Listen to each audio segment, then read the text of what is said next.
Alright, what's up y'all? I am back with another BuyBlack video. Today's episode, I have the pleasure of sitting down and chatting with a really good friend of mine actually, who also is a published author. Her name is Nakura Wade. I have known Nakura since basically I got to Texas. I met her my freshman year of college and we've been riding ever since. Today, I'm excited to talk to her and, just have a little chit chat, ask her a couple questions, just highlight her being a Black woman author. Let's get into it. What happened? Oh, really? Thank you. I haven't done it all day. What's up, girl? Literally. But okay, so just for the sake of my video, I am here with my really good friend Nakura Wade, who is also a published author. And today I just thought it was just perfect because she is the person who I've been back and forth with and saying Black owned this, hey, do you have any Black owned anything? But this is my dear friend who kind of inspired me, honestly, to, start this and, just based on our conversations, how can we highlight, not just visit these Black companies and businesses, but how can we really get them out there. I wanted to talk with you today because I was like, how can I not talk about my friend who is a Black woman in America and a really great writer. Finished the book already, so I'm excited to talk to you. Say hey, girl, say hey. Hey for the video. Miss Nakura Wade, tell us a little. I know you. I feel like I know you, but for the sake of this video, tell us a little bit about you and your journey as a writer. My love for writing may have came out of my love for reading. I remember that when I was younger, my aunt would always make us read she was very good at creating structure for us and sticking to it. So the earliest I remember writing is in middle school. If I did it before then, I'm not sure. But I remember always carrying around a notebook or some kind of paper to write on and a pen. I always had that on me no matter where I went. And I would just write down my thoughts and didn't share with nobody. I guess I loved writing also because I didn't know how to articulate my thoughts as far as having a conversation with someone. And so writing was just a way to get all of those thoughts out of paper. So I really wanted to talk about your book today, Dying Daily to Live. So what inspired you to write this book? A lot. Yeah. Well, I say a lot just because I don't know it all. But as far as I can remember, I wanted to do a book, even though I was scared to do it for various reasons. I know that I wanted to do it, I guess, to help people get to know me better, because again, I wasn't good at articulating, and then also to showcase my talent. I made a promise to my granny, who passed away last year, that I would get the book done. I wrote a book in, I think, 11th grade as a class assignment, and it wasn't a publishing thing. It was just it did get printed though. And cool. Yeah, don't ask me what it was called, I don't know. But I have it on a disc somewhere, I just don't have a printed version. And I guess my granny never got a copy of the printed version, so whenever I see her and she think about it, she's like, where's my book or whatever. So I wanted to write another book for that reason too. And unfortunately she passed away before she could see it, but I did dedicate it to her. Yes. Tell us more about the book and what readers can expect. I don't want to spoil it, so you tell them. About the book, it is called Dying Daily to Live. As you know, I went back and forth with the title between Dying Daily to Live and Thoughts Exposed and all of that, and it does go back to wanting to communicate but not knowing how to. Yeah. And the reason why I really like the title is because it has a double meaning. For me, as a Christian, we're called to take up our cross and to die to our flesh. And so that's one part of the dying daily so that I can live.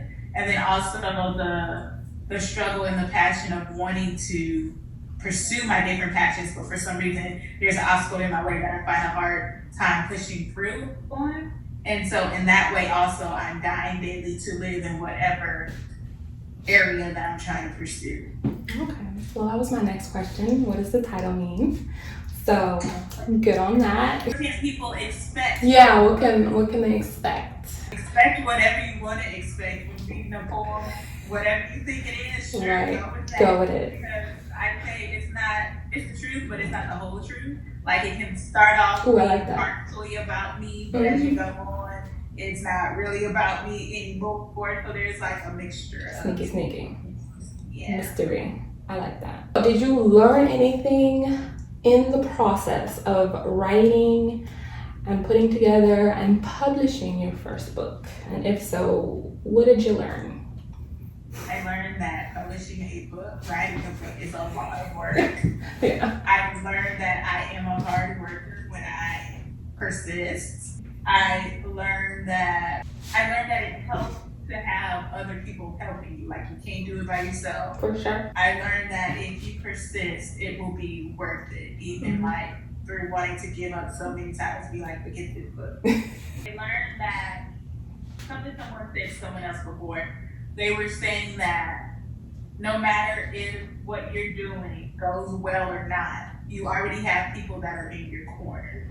I love that. So even if the book is a flop or whatever you do and don't work out, you were not a failure. Yeah. You still have your people who love you. I freaking love that. Oh, I lost my train of thought because I was like, It happens. I'm trying to like remember that. Right there. Yeah. So my next question, the name of the video series is BuyBlack, and kind of touched on how I got to this point, and I kind of want to touch on it in each video from here on out.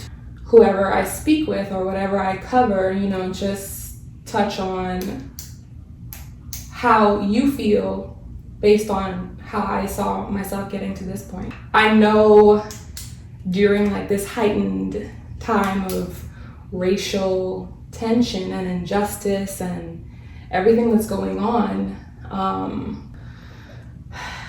so like in the wake of the murder of George Floyd, because I really want to say those words just so I remember and you are aware and remember, and like everybody watching realizes and remember why I'm doing this. And you know, that's what triggered it for me, and I feel like that's what triggered it for a lot of us. Kind of like woke us up and shook us up and like, hey, you are in a place now where this is something that you are recognizing that is awful and that it's happening. So like, I don't know if you want me to share or not, but I know that you personally have been exercising your right to protest and everything else, and like be having that experience.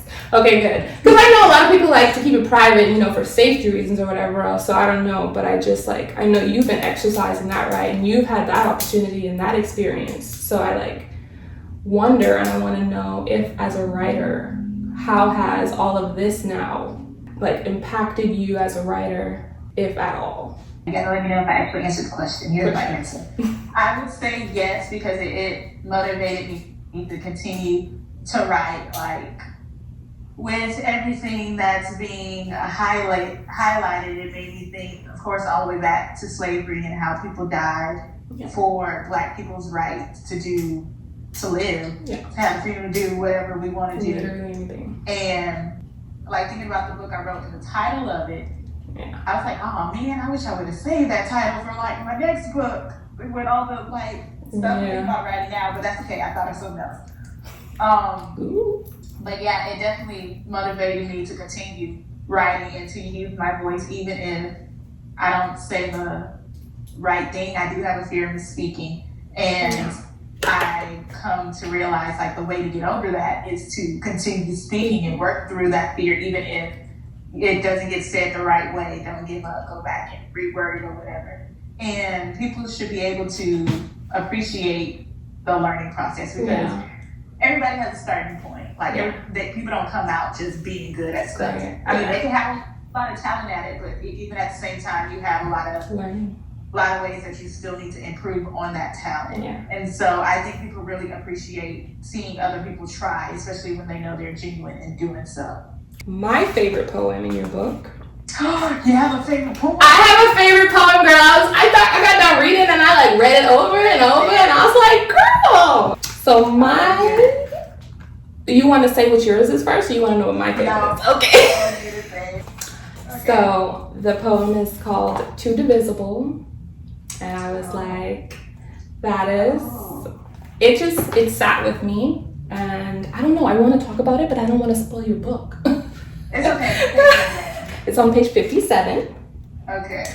Can I read it? Sure. Okay. So, I also like the graphics as well. Me too. I think just with everything going on as well, that might have been why it like resonated and sat with me. This poem by Nakura Wade from her first published book called Dying Daily to Live is called Too Divisible. This land is not ours, for yours, by mine, is what the song should have said. But then it probably wouldn't have existed.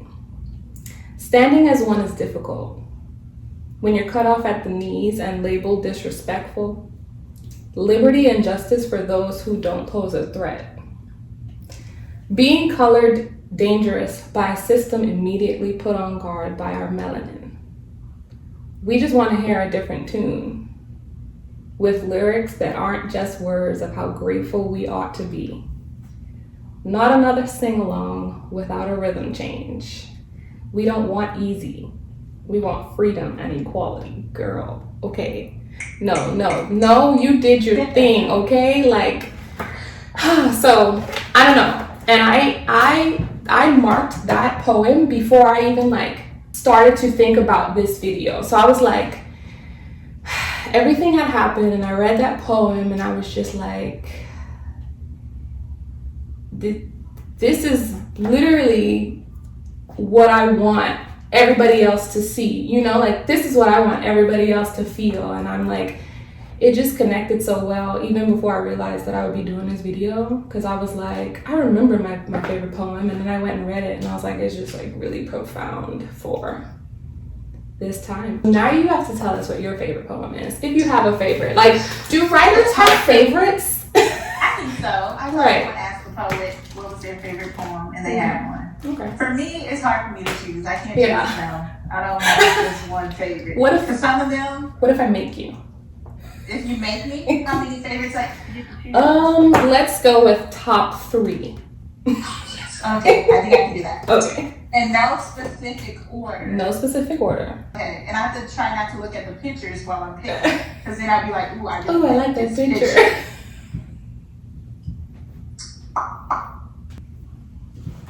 Okay. Okay. I guess I gotta choose one that puts me in my feelings. Okay. That's the one. I like Yoked Unequally. Okay. It's hard to choose. That's one. You have 2 more. Help Me Believe. Because I felt like it was honest and I wasn't afraid. Well, I was talking about God, I was talking to God.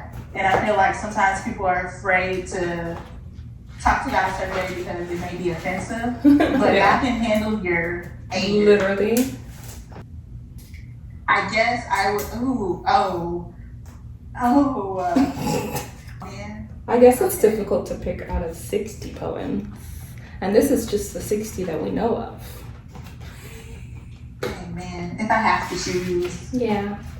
I'd say Free Me. Free Me. Hashtag Free Me. Okay. Well, those are all the questions that I had. Thank you so much for chatting with me. Thank you for chatting with me.